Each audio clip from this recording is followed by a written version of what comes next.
ভারতের পশ্চিমবঙ্গের বিধানসভা নির্বাচনে বিজয়ী দল বিজেপির নেতা শুভেন্দু অধিকারীর ব্যক্তিগত সহকারীকে গুলি করে হত্যা করা হয়েছে। এ নিয়ে আরও জানাতে কলকাতা থেকে সরাসরি যুক্ত হচ্ছেন সহকর্মী বিশ্বনাথ দাস। বিধানসভা নির্বাচনের দ্বিতীয় দিনে এমন এক ঘটনা ঘটেছে বিশ্বনাথ, এই বিষয়ে আপনার কাছে কি তথ্য রয়েছে বিস্তারিত জানতে চাই। দেখুন, পশ্চিমবঙ্গের ইতিহাসে এই রকমের ঘটনা কিন্তু অতীতে কখনো ঘটেনি। যে একেবারে বিধানসভার পরে বা আগে পশ্চিমবঙ্গবাসী বেশ কিছু বিক্ষিপ্ত অশান্তির কথা, যে ভোট পরবর্তী হিংসা বা ভোটের হিংসা এই রকমের ঘটনা কিন্তু সাক্ষী ছিল। তা বলে একেবারে ভোট মিটে যাবার 48 ঘন্টার মধ্যে প্রকাশ্যে নির্দিষ্টভাবে কোনো ব্যক্তিকে গুলি করা এবং তার পেছনে যে রাজনৈতিক কারণ আছে তা এতক্ষণে সকলেই পরিষ্কার হয়ে গিয়েছে। এবং এই ঘটনার কারণেই কিন্তু সকলেই এর নিন্দা করছেন। বিজেপির তরফ থেকে যেটা জানানো হচ্ছে, এই ঘটনার পেছনে সরাসরি ভাবে তৃণমূল আশ্রিত দুষ্কৃতীরাই কিন্তু যুক্ত রয়েছে এবং তারা চাইছেন রাজ্য পুলিশ যথাযথ তদন্ত করুক এবং নির্দিষ্টভাবে যে দোষীরা আছে তাদেরকে দ্রুত সম্ভব গ্রেফতার করে উপযুক্ত আইনি প্রক্রিয়ার মাধ্যমে শাস্তি দেওয়া হোক।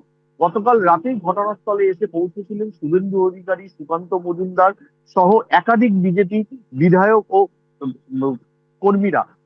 পুলিশি প্রশাসনের ওপর তদন্তের ওপর তারা নির্ভর করছেন। এই মুহূর্তে তারা কোনো কথা না বলতে চাইলেও তারা যেটা জানাচ্ছেন, এই খুনের পেছনে সরাসরি ভাবে তৃণমূল আশ্রিত বা তৃণমূল কংগ্রেসই যুক্ত রয়েছেন এবং সরাসরি ভাবে মুখ্যমন্ত্রী মমতা বন্দ্যোপাধ্যায় বা তার ভাতিজা অভিষেক বন্দ্যোপাধ্যায়ের নাম তারা কিন্তু উল্লেখ করছেন।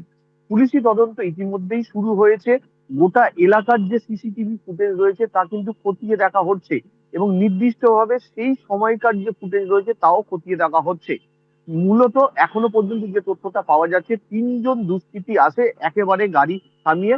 তারা আগের থেকেই শুভেন্দু অধিকারীর যে আত্মসহায়ক তাকে অনুসরণ করছিলেন এবং মধ্যম গ্রামের এই জায়গায় এসে কিন্তু গাড়ি থামিয়ে এলোপাতাড়ি গুলি চালা হয়। ঈদ আসবে, সাথে ক্যাশব্যাকও আসবে। নিজের বা প্রিয়জনের জন্য কেনাকাটায় এবারও নগদ পেমেন্টে পাচ্ছেন দারুণ ক্যাশব্যাক। তাই যাই কিনুন, পেমেন্ট করুন নগদে।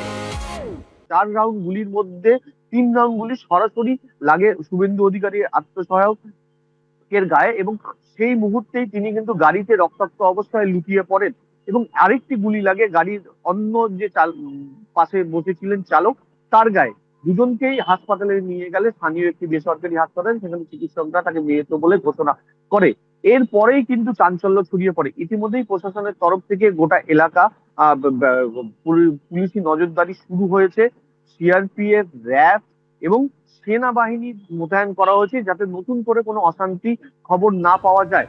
আপাতত যে তথ্যটা পাওয়া যাচ্ছে যে ওই 3জন কারা ছিল তাদের চিহ্নিত করার কাজ চলছে এবং একই সঙ্গে এই গতকালের ঘটনায় একটি গাড়ির উল্লেখ বারংবার আসছিল।